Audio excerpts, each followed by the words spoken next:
அஸ்ஸலாமு அலைக்கும் வரஹ்மத்துல்லாஹி வபரகாத்து.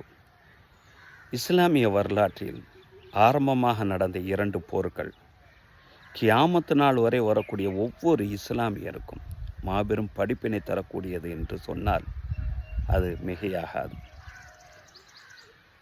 இவனால் என்னத்தை சாதித்திட முடியும், இவர்களால் என்னத்தை செய்துவிட முடியும் என்று எள்ளி நகையாளக்கூடிய அளவுக்கு ஏராளமான படைப்பிரிவுகளும் ஆணவங்களும் அதிகார பலங்களும் ஆயுத பலங்களும் கொண்ட எந்த நபராக இருந்தாலும் நாம் மனதாலும் உள்ளத்தாலும் செயல்திறனாலும் அறிவு திறனாலும் உடலாலும் இறை நம்பிக்கை உணர்வுகளாலும் ஒன்றுபட்டு இருக்கக்கூடிய அந்த சூழ்நிலையில் எப்படிப்பட்ட ஒரு சக்தியை வீழ்த்தக்கூடிய ஆற்றல் இறைவன் நமக்கு தருவான் என்பதை மாபெரும் சரித்திரமாக இந்த பதிலின் மூலமாக இறைவன் நம்மளுக்கு உணர்த்தி காட்டி அந்த வெற்றியை கையில் கொடுத்து அதை சிலாகித்து இறைவன் அல் குர்ஆன் ஷரீஃபில் கூட சூரத்துல் பக்கரா 249வது வசனத்தில் இவ்வாறு சொல்லுவான், கம்மின் ஃபி அத்தின் கலீலத்தின், எத்தனையோ சிறு சிறு கூட்டங்கள் கலபத்து வென்று விட்டது, ஃபி அத்தன் கசீரத்தன் பீதினில்லா, அல்லாஹ்வுடைய உத்தரவின் பேரில்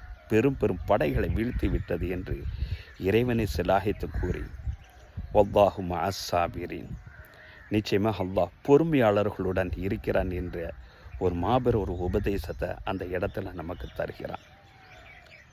ஒன்றுபட்டிருந்தால் எல்லா வகையிலும் நாம் சிறப்போம் என்பதை இந்த பத்ருங்கிற அந்த போர்க்களம் நமக்கு உணர்த்தி காட்டுகிறது. அடுத்ததாக வந்த அந்த உஹதுனுடைய போர்க்களம் அல்லாஹ் நம்மளுக்கு ஆளுமையும் தந்தான், அதிகார பலத்தையும் தந்தான், ஆயுத பலங்களையும் தந்தான், நபர்களுடைய எண்ணிக்கைகளையும் தந்தான். என்றாலும் கனிமத் என்ற பொருளின் மீது உண்டான அந்த தேடலினுடைய அந்த பிரிவு நமக்கு மத்தியில் ஒரு சிறு பிளவை ஏற்படுத்தியதனுடைய விளைவை தோல்வியின் மூலமாக இறைவன் அந்த இடத்துல நம்மளுக்கு காட்டி எச்சரிக்கவும் செய்தான். சமுதாயத்தில் ஏற்படக்கூடிய ஒரு சின்ன பிளவுகள் கூட எதிர்ப்படைகளுக்கு மாபெரும் சாதகமாக அமையும் என்பதை பலவிதமான எச்சரிக்கை மூலமாக இந்த போர்க்களத்தின் மூலமாக இறைவன் நமக்கு சொல்லியும் தந்தான். இந்த உலகத்தில் எல்லா இடங்கள்லையும் இஸ்லாமியர்கள் போராடுகிறோம். ஒவ்வொரு விஷயங்களை எடுத்து எடுத்து நம்ம சொல்லி போராடுகிறோம்.